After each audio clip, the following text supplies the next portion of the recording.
Salam, salam sejahtera untuk kita semuanya.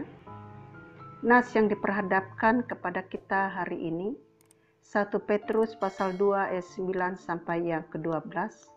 Tema umat pilihan Allah.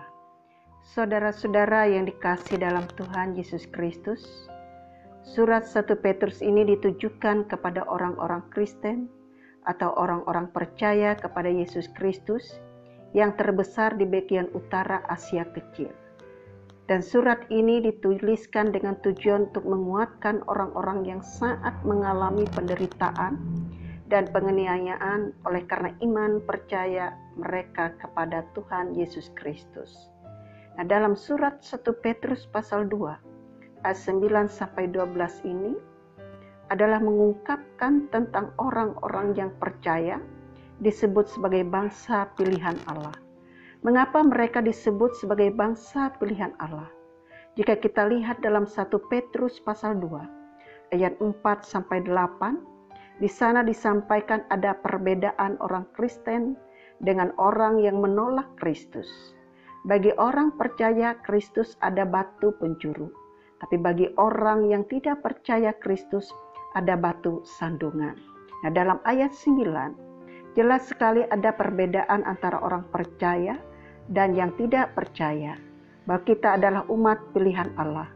Hal ini ditulis oleh Rasul Petrus supaya jelas terlihat perbedaan orang percaya dan yang tidak percaya kepada Tuhan Yesus Kristus. Orang percaya memiliki identitas baru di dalam Kristus, sehingga selaku identitas kita dapat menentukan perilaku kita sebagai orang pilihan Allah. Identitas kita yang baru di dalam Kristus ada 4 bagian. Yang pertama, bangsa yang terpilih.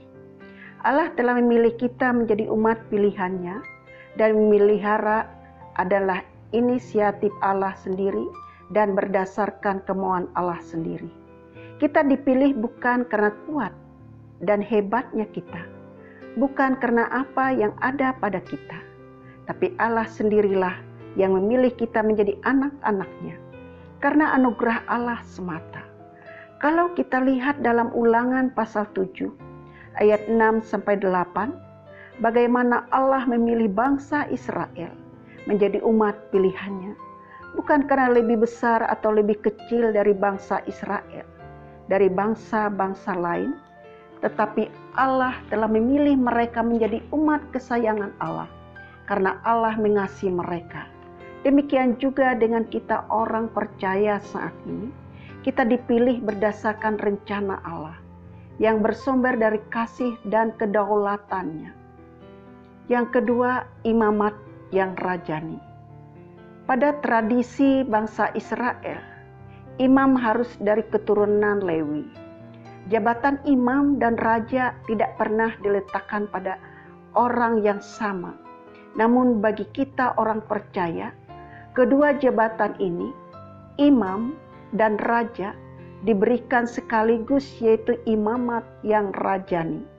Yang dimaksud di sini ialah melalui penebusan Yesus Kristus yang adalah raja atas segala raja yang memerintah dunia ini, juga sebagai imam yang adalah perantara antara Allah dan manusia yang telah berdosa.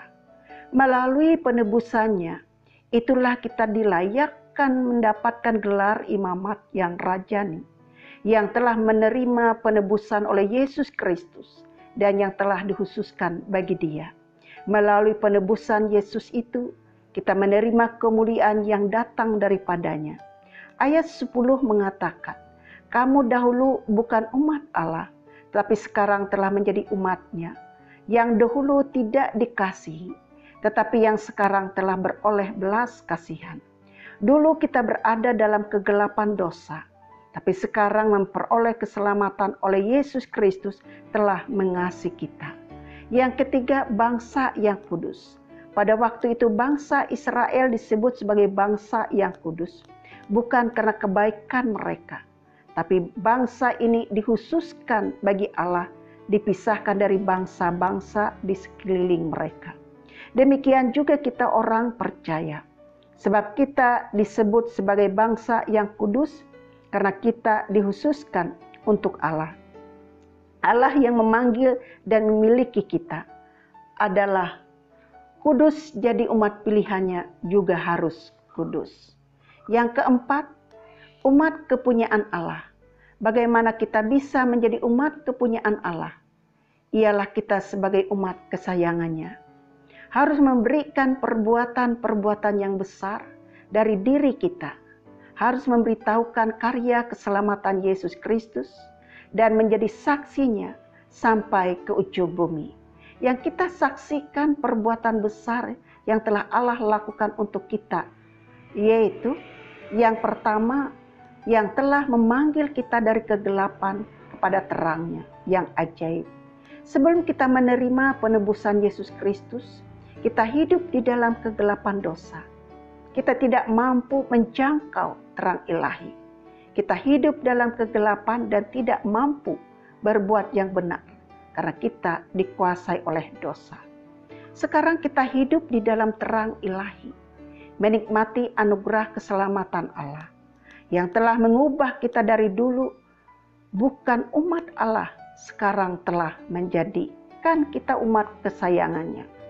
Oleh karena dosa-dosa kita bukanlah milik Allah, tetapi melalui Yesus Kristus kita ditebus dengan darah yang mahal. Sehingga kita sekarang menjadi umat kesayangannya. Karena kita bukan dikatakan kehendak kita sendiri, melainkan kita adalah sudah ditebus dan dibayar lunas oleh darah Yesus Kristus di dalam kehidupan kita. Jadi oleh sebab itulah kita dikatakan dulu tidak dikasihi, tapi sekarang telah memperoleh belas kasihan.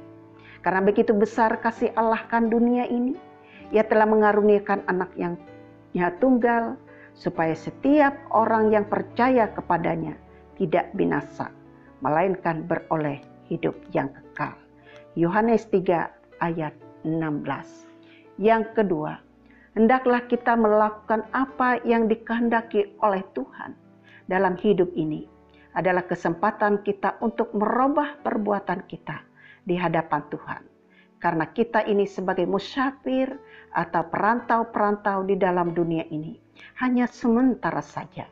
Karena dunia bukan tempat yang kekal. Seperti dikatakan 1 Petrus 2 ayat yang ke-11, saudara-saudaraku yang kekasih, aku nasihatkan kamu supaya sebagai pendatang dan perantau, kamu jauhkan diri dari keinginan-keinginan daging yang berjuang melawan jiwa. Maksudnya takut akan Tuhan dalam arti tidak lagi melakukan hal-hal yang negatif, yang bisa mendukakan hati Tuhan. Melainkan kita selalu berbuat positif untuk menyenangkan hati Tuhan. Supaya kita menjadi saksi Tuhan dalam sikap dan perbuatan yang benar. Karena saat sekarang ini kita dilanda, diuji oleh berbagai keadaan yang dihadapi, khususnya COVID-19 sedang melanda dunia ini. Tetapi kita waspadalah, senantiasa selalu berdoa kepada Tuhan supaya kita tetap menjadi umat pilihan Allah. Amin.